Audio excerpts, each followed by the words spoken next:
Olá, queridos irmãos. Esse aqui é mais um vídeo da nossa Léxio Divina Peregrina. Eu me chamo João Paulo, sou missionário da comunidade Sementes do Verbo e atualmente estou na missão da Casa de Retiros Monte Tabor, em Belém do Pará, Brasil. Hoje, a igreja celebra a memória de Santa Clara de Assis. Clara nasceu em Assis no ano de 1193. Imitando o exemplo de seu concidadão Francisco, seguiu o caminho da pobreza. Foi mãe e fundadora da Ordem das Damas Pobres, as Clarissas. A sua vida foi de grande austeridade, mas ricas em obras de caridade e de piedade. Morreu em 1253. Na liturgia de hoje, na primeira leitura, vai dizer: leitura do livro do Deuteronômio. Moisés falou ao povo, dizendo: E agora, Israel, o que é que o Senhor teu Deus te pede? Apenas que o temas e andes em seus caminhos, que ames e sirvas ao Senhor teu Deus com todo o teu coração e com toda a tua alma, e que guardes os mandamentos e preceitos do Senhor, que hoje te prescrevo, para que sejas feliz. Vê, é ao Senhor teu Deus que pertencem os céus, o mais alto dos céus, a terra e tudo que nela existe. No entanto, foi a teus pais que o Senhor se afeiçoou e amou, e depois deles foi a sua descendência, isto é, a vós que ele escolheu entre todos os povos, como hoje está provado. Abri, pois, o vosso coração, e não endureçais mais a vossa cerviz, porque o vosso Deus é o Deus dos deuses e o Senhor dos senhores, o Deus grande, poderoso e terrível, que não faz acepção de pessoas, nem aceita suborno. Ele faz justiça ao órfão e à viúva, ama o estrangeiro e lhe dá alimento e roupa. Portanto, amai os estrangeiros, porque vós também fostes estrangeiros na terra do Egito. Temerás o Senhor teu Deus, e só Ele servirás. A Ele te apegarás e jurarás por seu nome. Ele é o teu louvor, Ele é o teu Deus, que fez por ti essas coisas grandes e terríveis que vistes com teus próprios olhos. Ao descerem para o Egito, teus pais eram apenas 70 pessoas, e agora o Senhor teu Deus te fez tão numeroso como as estrelas do céu. Palavra do Senhor.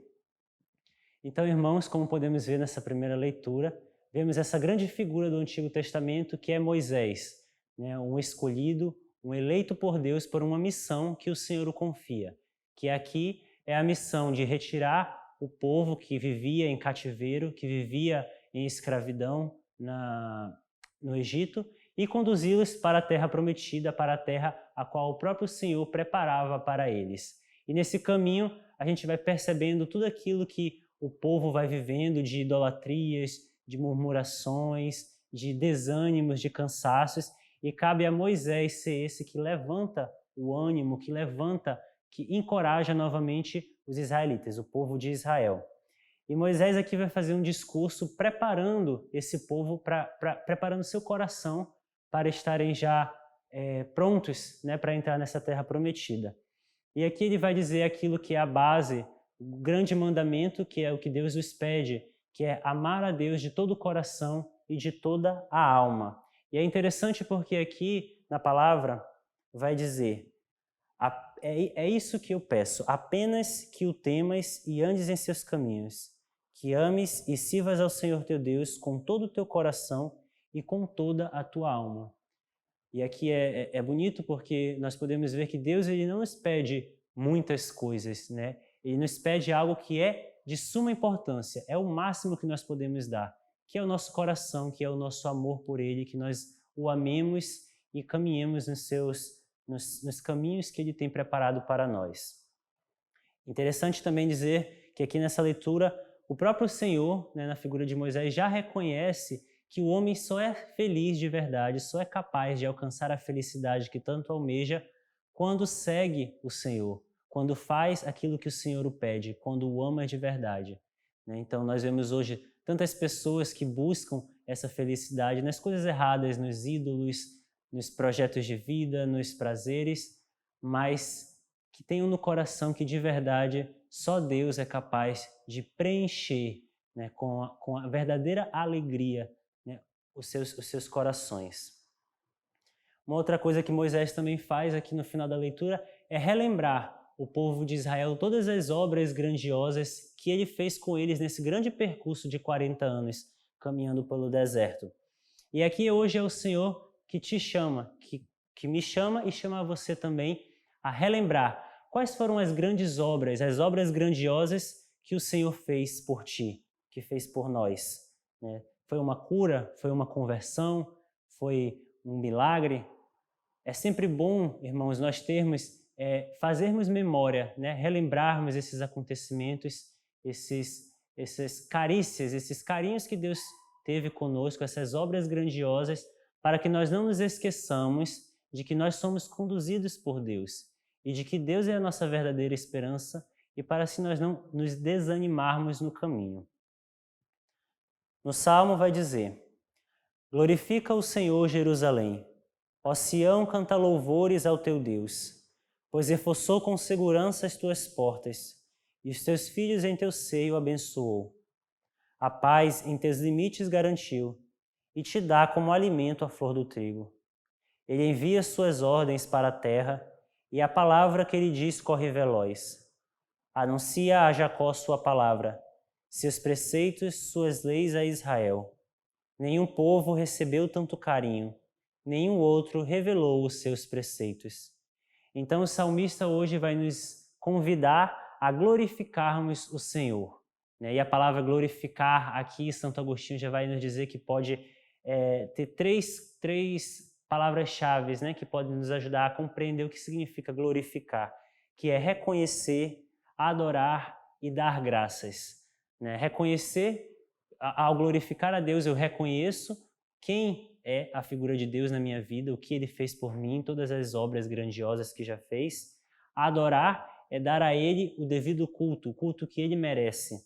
E dar graças é ser grato por tudo aquilo que Ele fez conosco, né? Por todos os caminhos, por toda a sua providência na nossa vida. E aqui também o salmista faz uma alusão também, quando diz sobre a flor do trigo, que nós podemos também fazer essa memória, essa referência à Eucaristia, que nós todos os dias somos chamados a vivenciar, a contemplar, a adorar. No Evangelho de hoje vai dizer assim: naquele tempo, quando Jesus e os seus discípulos estavam reunidos na Galileia, ele lhes disse: o Filho do Homem vai ser entregue na mão dos homens. Eles o matarão, mas no terceiro dia ele ressuscitará. E os discípulos ficaram muito tristes. Quando chegaram a Cafarnaum, os cobradores de impostos do templo aproximaram-se de Pedro e perguntaram: o vosso mestre não paga o imposto do templo? Pedro respondeu: sim, paga. Ao entrar em casa, Jesus adiantou-se e perguntou: Simão, que te parece? Os reis da terra cobram impostos ou taxas de quem? Dos filhos ou dos estranhos? Pedro respondeu: dos estranhos. Então Jesus disse: logo, os filhos são livres. Mas para não escandalizar essa gente, vai ao mar, lança o anzol e abre a boca do primeiro peixe que te pescares. Ali tu encontrarás uma moeda. Pega então a moeda e vai entregá-la a eles por mim e por ti. Palavra da salvação. Então, irmãos, nesse evangelho de hoje, né, ele pode ser dividido em duas partes. A primeira parte, Jesus ele faz já essa anunciação, né, já começa a preparar os seus discípulos para aquilo que ele iria viver, que é o mistério da sua paixão e também da sua ressurreição. Né? E diante das palavras de Jesus, os próprios discípulos já começam a se entristecer, né? Porque não entendem muito bem ainda os planos de Jesus. E na segunda parte, né, a gente vai ver esse pequeno episódio, né, no qual Pedro é questionado pelos cobradores de impostos do templo se Jesus pagava ou não os impostos que eram cobrados, né, para as manutenções, para a reforma do templo. né? E Pedro carrega um pouco dessa dúvida, desse questionamento no coração, na sua mente, e Jesus vai lá e se antecipa, né? E já conhecendo os pensamentos, as dúvidas de Pedro, vai lá e se antecipa, né? Dizendo que não são os filhos, né, que devem pagar impostos, mas sim os estrangeiros. E Jesus aqui, ele se reconhece, ele conhece a sua natureza, sabe quem ele é, sabe a sua missão, sabe que ele é filho do Pai. Então, entre todas as pessoas, ele era a que era a que menos tinha a obrigação, né? A que não tinha, na verdade, a obrigação de contribuir com os impostos, porque ele é o Filho de Deus, o Filho do Altíssimo. Mas reconhecendo, né, que para não ter que escandalizar seus irmãos, não escandalizar os discípulos, não escandalizar o povo, ele se faz homem como os homens, né? Também deseja fazer esse processo de descida, né, de kenosis, que a gente chama, né, de abaixar, de ser humilde, né, para ensinar os próprios homens a maneira que eles devem ser, né, que o caminho da perfeição é através da humildade. Um outro ponto-chave para a interpretação desse evangelho também é compreendermos que a divina providência de Deus, ela nos acompanha quando nós nos entregamos a Deus, né? Quando nós nos doamos, quando nós estamos prontos para fazer a sua vontade, Deus provê aquilo que é necessário, que é o que acontece aqui nesse episódio, né? Jesus, ele demonstra a Pedro que ele não precisa se preocupar com essas questões de impostos, né? E dá até para a gente fazer uma referência com aquele outro evangelho em qual Jesus vai falar: dai a César o que é de César e dai a Deus o que é de Deus, colocando o homem diante das suas responsabilidades como cidadãos, como paroquianos, né? Como pessoas que precisam fazer contribuições, fazer divisões, compartilhamento de suas rendas, né? Porque esse é aquilo que Deus nos pede, né? Então Jesus demonstra para Pedro que não é se preocupando com essas coisas que ele vai conseguir fazer esse caminho da perfeição, né? Então, quando nós de verdade queremos seguir Jesus, quando nós queremos fazer o caminho de conhecer, de estar com Deus, nós precisamos ter o nosso coração pacificado, sabendo de que Ele proverá todo o resto, né? E hoje, né, como disse antes no início desse vídeo, a igreja celebra a memória de Santa Clara de Assis, que foi esse grande exemplo de humildade e confiança na providência de Deus. Ela que aos 18 anos decide largar a sua vida burguesa, né, da aristocracia italiana de Assis, e a exemplo, né, tomando como referência, como testemunho, esse grande santo que foi São Francisco de Assis, ela decide dar os mesmos passos, né?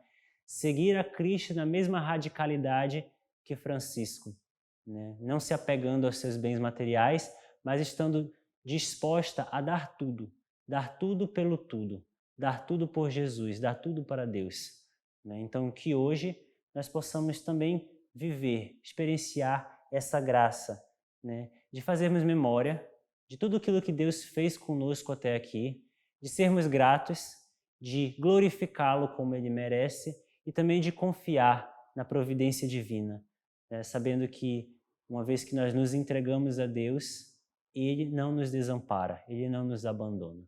Então que a partir dessa Léxio Divina você possa continuar fazendo esse caminho de leitura, de escuta da palavra, de aprofundamento, né, com aquilo que o Senhor mesmo fala ao seu coração.